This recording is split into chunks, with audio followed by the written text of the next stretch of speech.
Commissioner, one of the difficulties people said with Job Z was that they were unable to accurately count the number of new jobs created. Will you talk a little bit about how this is different in your view? This is absolutely more accountable than the Job Z program.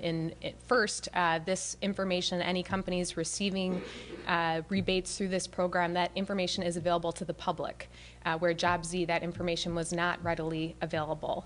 And I'm sorry, the main point? How do you yes, count thank jobs? you. So for each individual project, we'll sit down with the business, create a business subsidy agreement that will outline the number of jobs they're planning to create and the level of private investment they're planning to make over a 2-year period.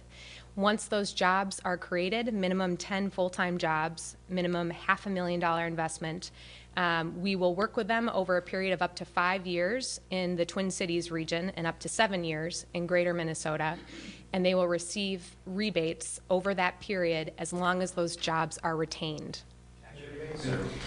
Yes. And if they're not, if they don't reach that goal? Then they do not receive that rebate. And if the job numbers go down, will they keep the rebates they had?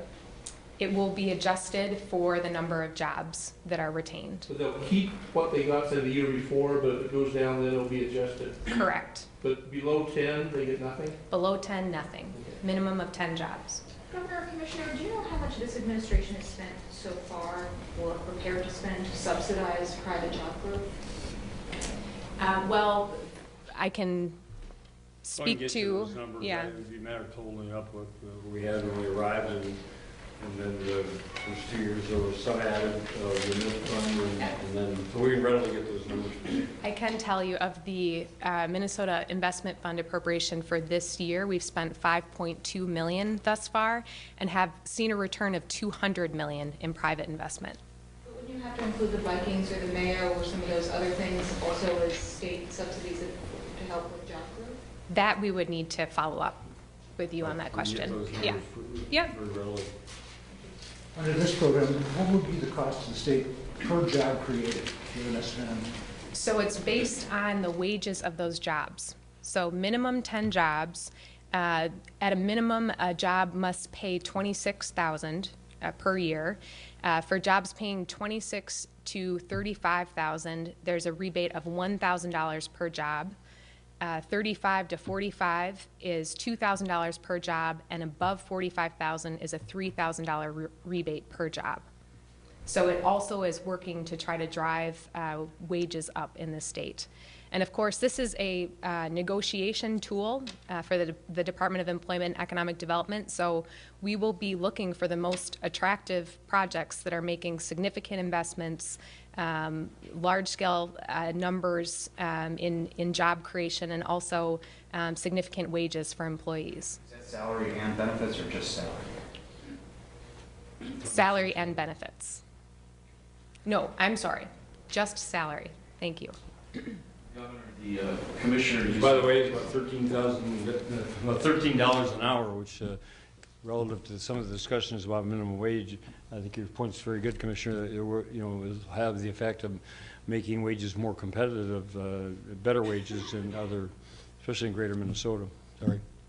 The commissioner used the phrase "open for business," which we've been hearing and seeing truly across the board. It's kind of like the bridges are working well in Minnesota. Not meant to refer to any comparison with anywhere else. Would you characterize the level of competition with Wisconsin and other? We've been open for business for as long as I've been in state government, 37 years, and through DFL and Republican administrations, independent administrations, and we inherited the Jackson money was provided, funds provided by the previous legislature and Governor Plenty, and when I went down there, I said I'm glad to be here as Governor Plenty's successor, but it was his initiatives that deserve the credit for this particular project. And this is a continuing effort. We've added to that, and especially in this last legislative session. One of the reasons we raised taxes on the wealthiest 2% of Minnesotans was so we could have funds available to make these kind of strategic investments, and that and education were the two primary reasons.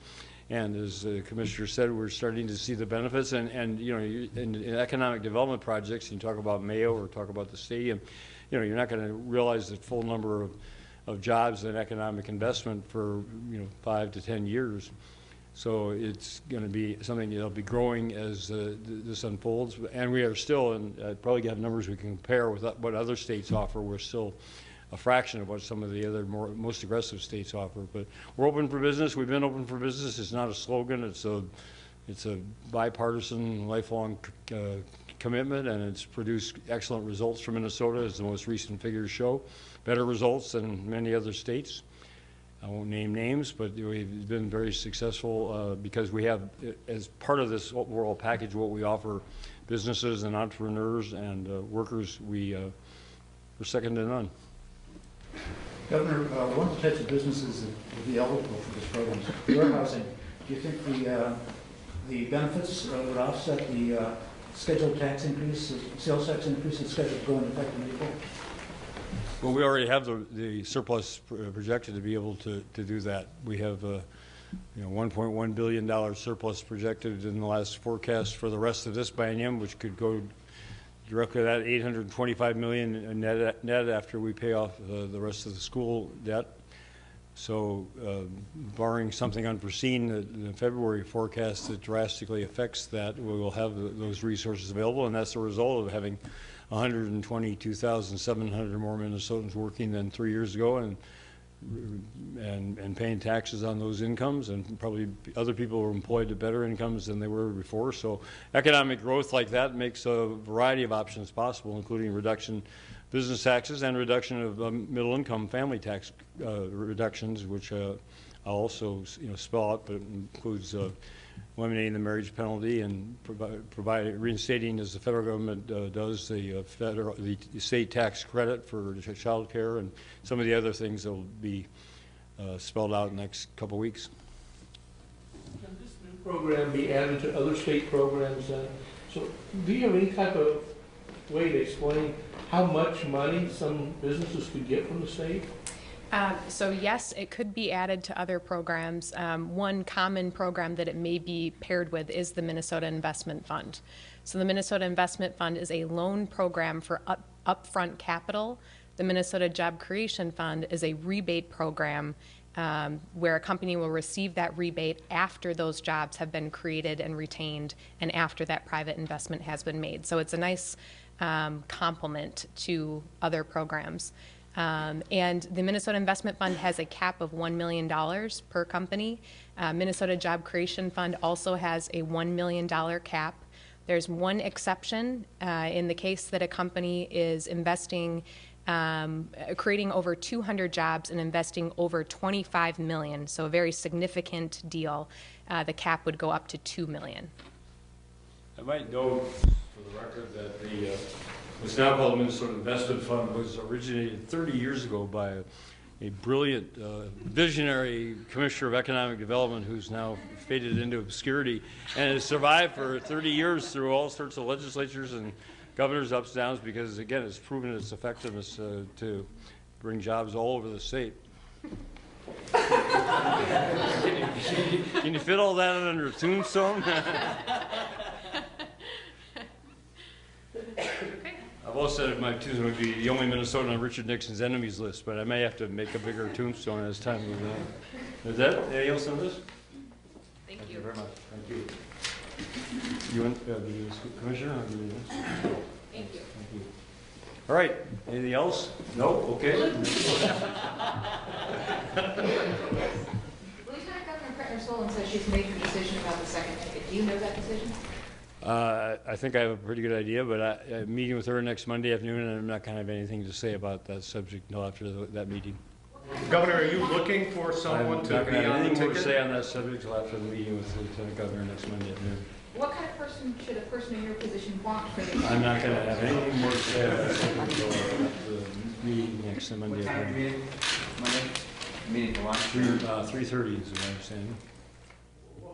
Relationship with Lieutenant I'm not Governor? going to have anything more to say on this subject until after next Monday afternoon's meeting. Governor, you have a Wednesday deadline for getting out your bonding proposal.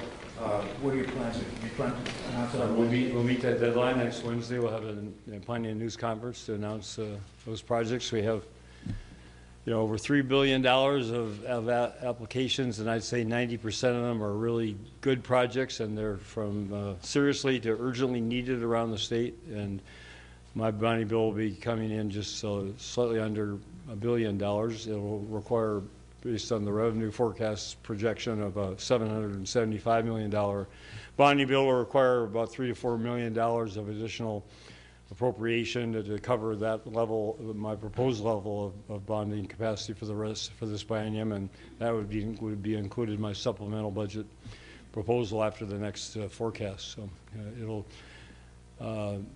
it's been very, very hard to look at projects as very, to say, well designed and much needed, and that have been on the docket now, some of them 3 and 4 years. So we have a bigger issue that if I come back in 15, we'll have ideas for, and invite others' ideas of how we have a chronic incapacity, lack of capacity in our bonding program now for the needs.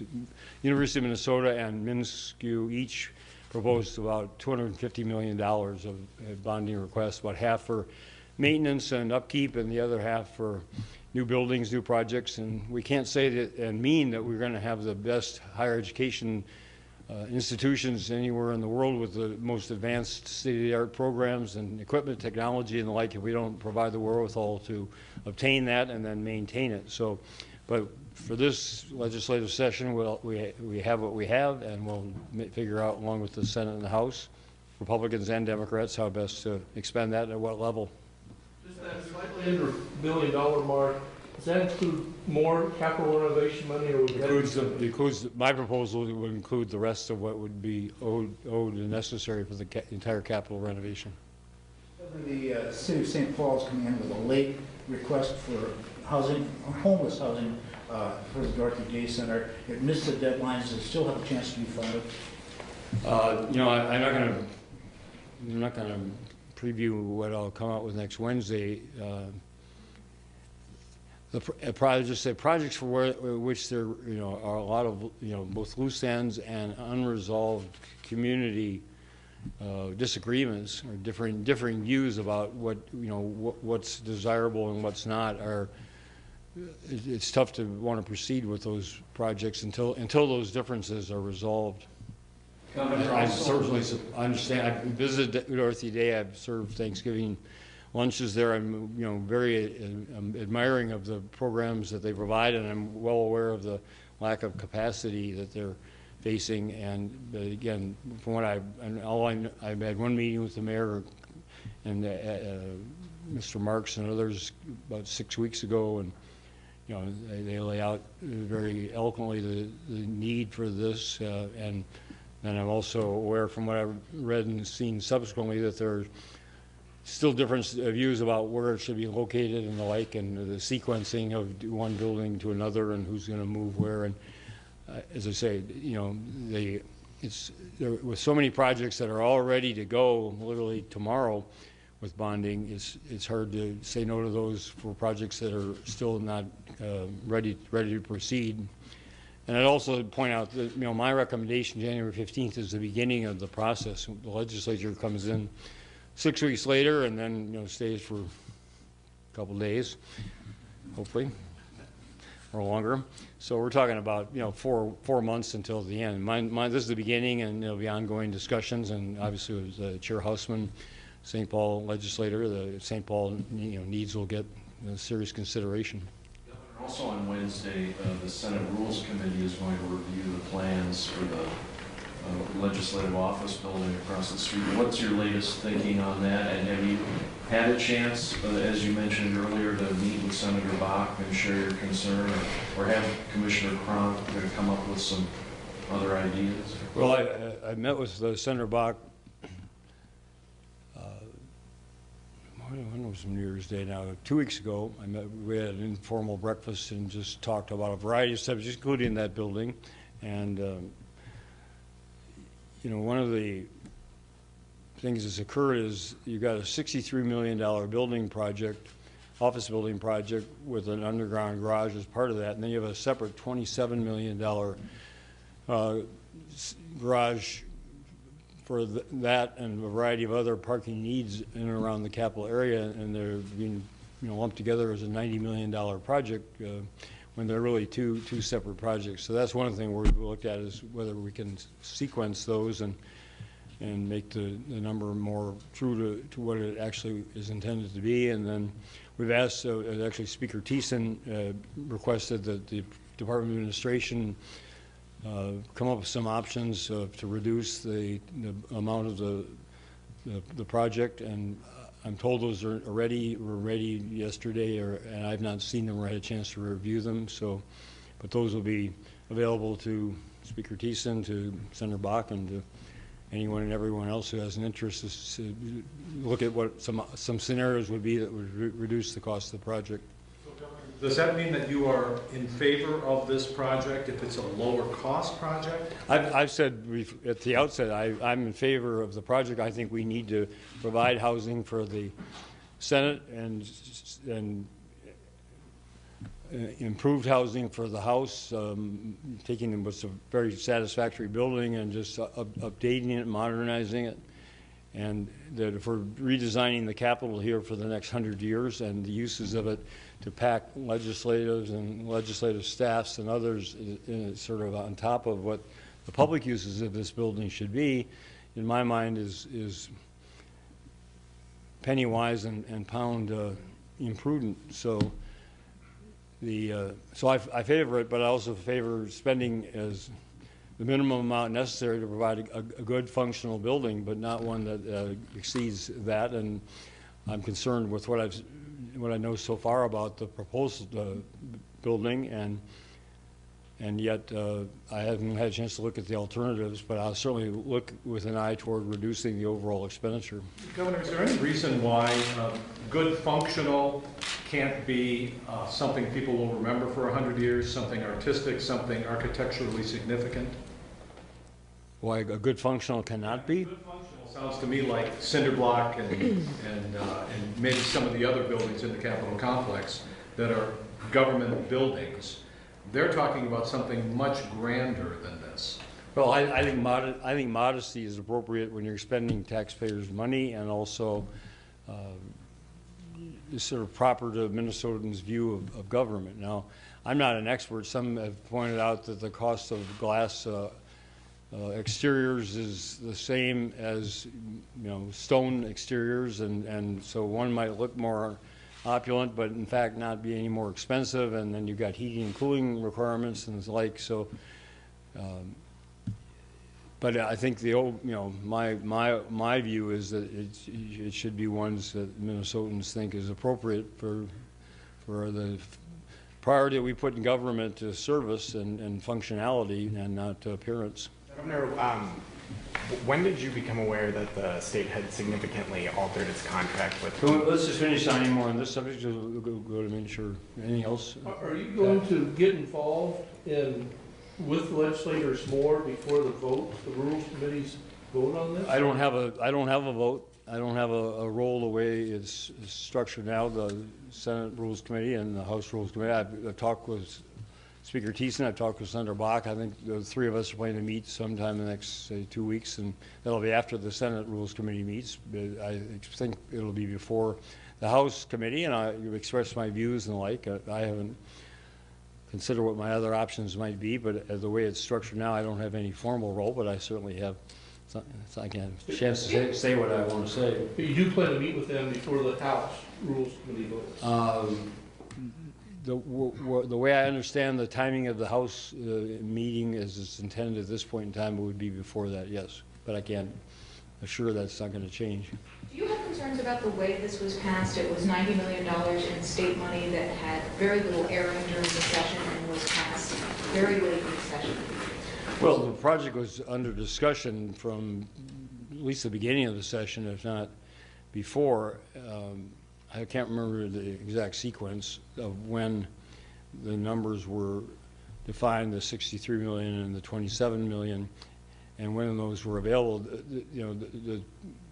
obvious course of action would have been to put it in a bonding bill, but the bonding bill was all tied up in partisan politics and some other dynamics, and so, you know, those who wanted to get the project authorized and funded so it could proceed apace with the capital, and there was very strong reason to want to do that in terms of the functionality and just the sequencing, you know, chose this other route. I'm not a constitutional expert. I don't know what there are various lease provisions to the building and the way it's constructed and the like that are, you know, factored in that would not be suitable for bonding. I don't recall exactly but there were legitimate arguments for not going the bonding route, and there were practical reasons for not going the bonding route. And I guess, you know, we'll leave it to the courts to decide whether it's constitutional, and then the legislature will be back in short enough time to revisit the other considerations of it. But I do think the project needs to go forward. I think we need to rationalize the space. I mean, based on my experience in the U.S. Congress, to have office space here shift when the majority of the Senate shifts back and forth is unnecessary and unduly expensive, and just not the way I think it ought to be structured. And so having every legislator with, you know, his or her own office space that in Washington remains the same, even if the majority changes, goes by seniority, which has its own considerations, but at least it's a non-political, non-partisan kind of basis for allocating space, and then not just, you know, now we've sort of got historically, well, the Senate's, you know, sort of moved in here, so the Senate has more space than the House and the executive branch combined, which to me doesn't seem appropriate, and it isn't really, as I said, kind of pre-designed. It's just sort of, you know, what's happened to happen over time. So this is an opportunity to look at all of that and say, okay, how do we want to structure this setup for the next, you know, at least 20 to 50 years, and arguably 100 years in terms of this building, how it'll be used, and then where else other people will go. I'm in favor of minimizing the number of legislative offices in this building and maximizing other uses, public uses for it, and that means that quite a number. I can't remember how many senators have offices here now, but it's a majority of them.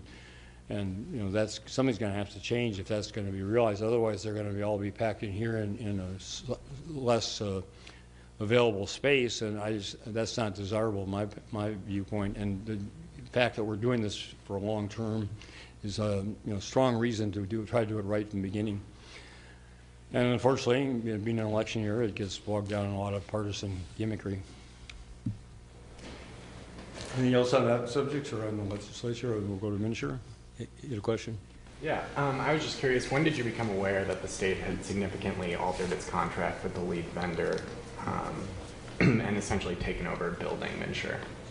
At some point, you know, it may have been mentioned in passing about Maximus, but the only first time I focused on Maximus and the issue of who's responsible for what was probably late October, early November. I mean, up until then, everything appeared, and it was reported to us to be going as smoothly as possible and better than almost anywhere else in the country. And I was, from mid-July on, I was having about twice weekly conference calls with the Minster senior staff and others who had roles, and you know, we were well aware that they were under severe time pressures. I don't know if it came up at that point. I'm not sure I would have, you know, registered on the significance of a Maximus versus, you know, IBM Curran versus in-house, whatever. The question was, is it proceeding apace to be ready October 1st, and what's the most effective way to do that given the time pressures and the like. And if somebody said to me at that point, you know, incidentally, that they'd switched the, you know, primary contractor or whatever you call it, I mean, it wouldn't have seemed to me to be anything to question. But when the problems persisted by, you know, latter October, early November, and it became apparent that they were not getting resolved and eliminated, or new ones were coming up thereafter, that's when the kind of arrangements became more concerned. Certainly at some point there I was told about this, and when I, you know, sent the letter to IBM when we set up a meeting in the beginning of November, a month before the letter went out, with the mid-level IBM managers who were responsible for the Minnesota part of it. You know, it wasn't a single IBM occurring out of the group of contractors. It was the recommendation of the MNsure staff that they were the place to start, and that they're, because of the positioning of their contract as sort of, and I'm way beyond my technical knowledge here, but sort of the portal for which the others hinged, that it was the place to start getting resolved. And we talked and have since about a meeting at some point involving some of the other contractors. So it was not an attempt to shift any responsibility from MNsure and from ultimately myself, and I've made that clear from throughout that, you know, and it's also not an attempt to single IBM Currum out vis-a-vis other contractors. It's just a matter of focusing on the performance issues there, and which were, I'm told, essential to be resolved before a lot of some of the other pieces could be resolved, and proceeded on that basis. Leading up to October or November, when you said the problems started coming up, do you think that staff kept you well apprised of the issues that they were seeing, especially? Well, I thought so. I mean, I thought so. You know, in hindsight, as the problems unfolded, it appeared that we weren't apprised of them until they had surfaced, and whether that was because the senior staff was not aware of them until they surfaced, or what is something the, you know, the legislative auditor will, you know, should go in and review. I mean, they were under enormous pressures, you know, time-wise. I mean, my information is that back last spring, one of the reasons they switched from Maximus to the other is that the Department of Health and Human Services came out with 70 additional requirements that had to be met by October 1st, and so there was a moving target throughout until probably, you know, into the summer about what they were expected to cover and what, you know, performance had to be provided, and then they, you know, certainly before and from mid-August on, I was aware that I was told that all the MNsure staff and certainly the senior people were working around the clock, weekends, nights, doing everything to get this ready, and you know, without they acknowledged the ability at the time to do some of the testing and retesting that would have been desirable before something of this magnitude was launched. But October 1st had been set under federal law as the date to unfold it, and they met that date. And in the beginning, as I said, I thought our problems were, most of them were tied to the federal system's problems. When the federal system went down, which it was doing frequently, that took everybody else's system down, so that wasn't our fault. And the other kind of glitches at that point were not minor, but they were in number and severity among the least number of any of the states operating their own exchanges. So I, you know, thought that things were not proceeding as well as we wanted, but proceeding, you know, on a relative basis better than most others. And then I'd say, you know, mid-November, it's that my perception started to change as I was being told sort of we were at that point having conference calls 2 or 3 times a week, and every time something got resolved, something else had cropped up, either related to that fix or not, and it just sort of became this steady stream. And whether I was being told as soon as the senior staff at MNsure became aware of these others or not, and why not, I don't have the answer to that. That's why I'm looking forward to the legislative auditor's work. Maximus sent a letter to lawmakers yesterday sort of criticizing the way that the state took over and changed their methodology. I know you said that, you know, in November you wouldn't have known what to think about that, but looking back now, do you think it was a good idea for the I haven't seen the letter.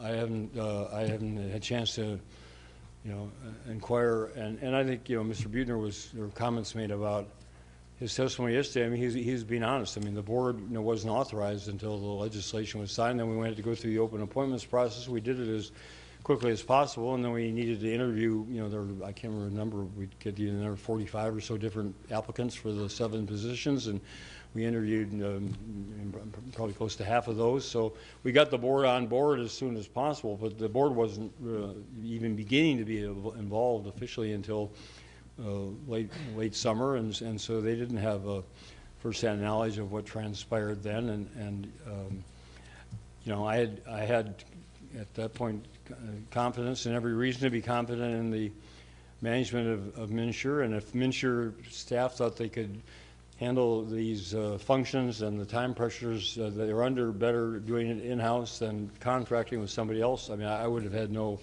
reason to quarrel with that evaluation, that decision. I'm just curious right now, do you think it was a good idea or I don't a bad know. idea? I don't know. I mean, I don't know what, I don't know how to describe. And one thing with, you know, in IBM, the other thing to point out about IBM is, you know, the purpose of the letter, and any letter I write is potentially public, but we didn't release the letter. We weren't trying to single out or get into, you know, public accusations with IBM. What I was trying to do and was successful in doing with that letter is getting the attention of IBM at the highest management level. And wrote the letter, emailed it on a Friday morning, and had a conference call. The CEO was traveling that day, but one of her senior vice presidents arranged the call, and we had somebody from London, somebody from Nebraska, and somebody from Pittsburgh from their side on the call. And so they pulled it together quickly, and they said they would send, you know, high-level people and a number of people, and they did so literally that weekend and have consistently thereafter. And I'm not in a position to evaluate the results of all that work, although I know there have been considerable improvements made.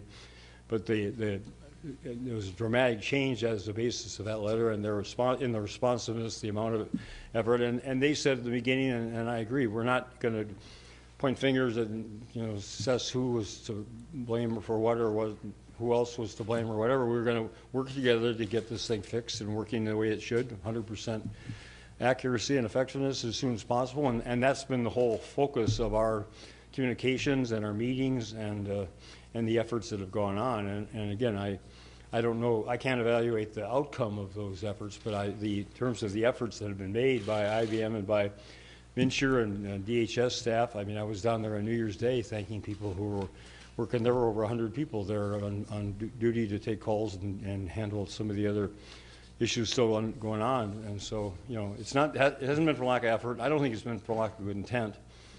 And, you know, the purpose of an audit, I was state auditor, is to go back and use, you know, the perspective of 20/20 hindsight to evaluate and you know, to the extent there were mistakes made or things not done that should have been or decisions made that turned out to be counterproductive. We want to know what those are. There should be a you know, complete reckoning to the people of Minnesota, to the people who have been terribly inconvenienced, and determine.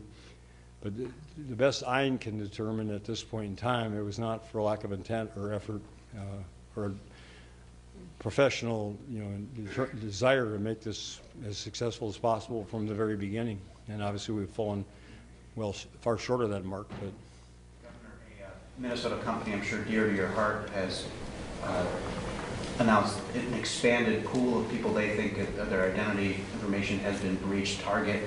Have you directed your Department of Commerce to do anything to look into make sure they're adequately informing people in a timely and sufficient fashion to where their data has gone in accordance with state law? With Target? Yes. I'm not aware of that. I'm not aware that there's a role for the State Department of Commerce. I'm certainly, Target's taking on that responsibility, but I'd have to get information from the Commissioner of Commerce to know if they're involved in any way. Because there's a state law regarding notification and when how soon they have to do it and what recourse they have to take. And as this thing moves along, the numbers keep growing and the amount of information keeps growing. Do you have any take on? We could ask Commissioner Rothman to give me a report, and we'll share that with you as soon as we get it later today. Anything else? Governor, get back to MNsure, just looking at the big picture. The critics have trotted out people who are not having to pay higher premiums for more comprehensive insurance packages. The proponents, including MNsure, are trotting out people who are benefiting, who are getting better deals or getting coverage for the first time. Do you have any sense of the overall picture, how many more winners and losers there are, or vice versa? How many more people are benefiting than are having adverse effects from this change?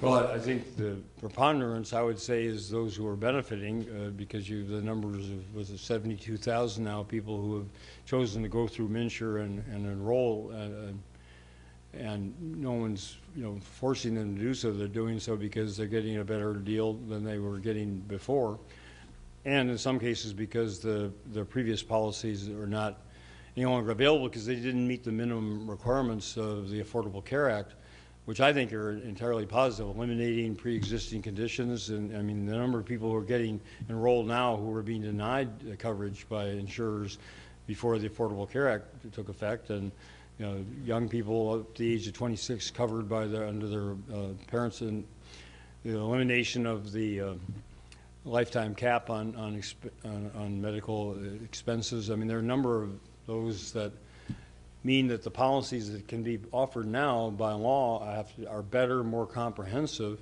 than some of the ones that were offered previously, and the ones that previously that had a lot of those kind of gaps in their coverage, some of which were disclosed and some of which people only found out about after disaster struck them or their loved ones. I mean, the fact that those have been taken off the roster of those that are allowable, to me, is very much in the public interest, and it also makes it very hard to compare this plan at this cost versus that plan at that cost when the factors in the coverage have changed in some cases very significantly.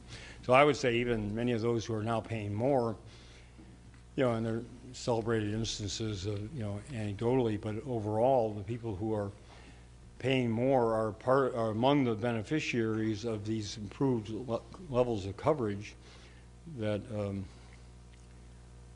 are guaranteed now through the Affordable Care Act. And when I was in the Senate, I had the health care helpline set up. For 6 years, we helped people who thought they were paying into insurance, some of them for decades, thought that they were covered and then found out after something happened to them or one of their kids or whatever, that this was not covered. It was quote unquote experimental, or it was something else. And, they were severely damaged, sometimes destroyed financially by that. They were destroyed emotionally. Here we're at a point of, great vulnerability and anxiety, and suddenly somebody is saying, we won't pay for this procedure, or you can't have this procedure under your plan, and contradicting doctors' decisions. I mean, there's just a lot of that going on.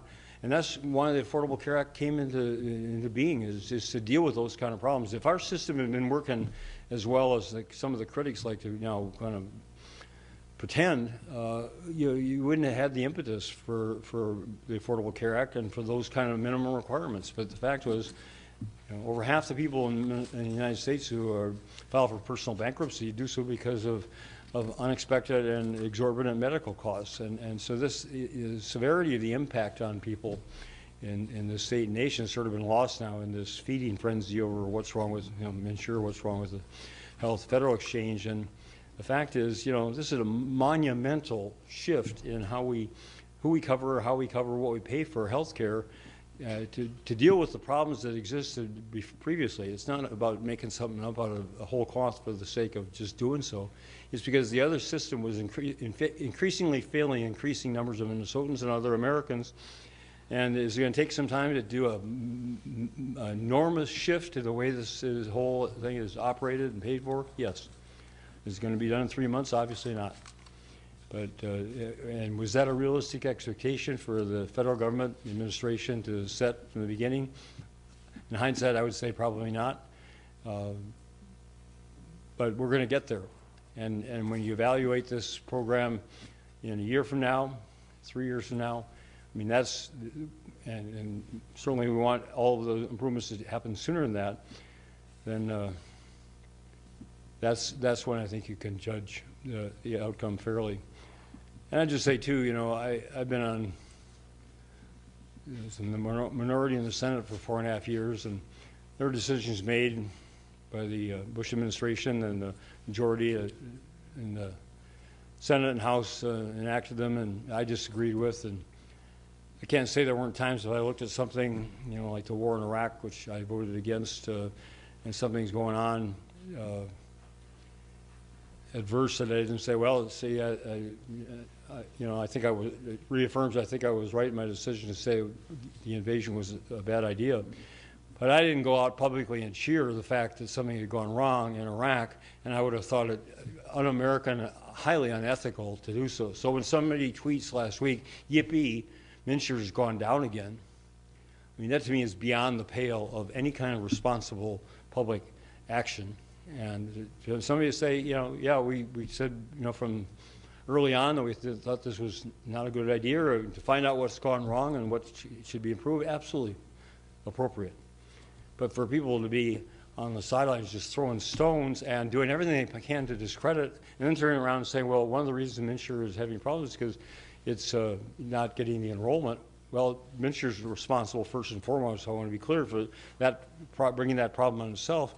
But to have, you know, legislators and members of Congress who have been saying now for a year, don't sign up, you know, it's bad, don't do it, and then turn around and criticize the numbers because people are following their advice, to me is just really very irresponsible, very irresponsible.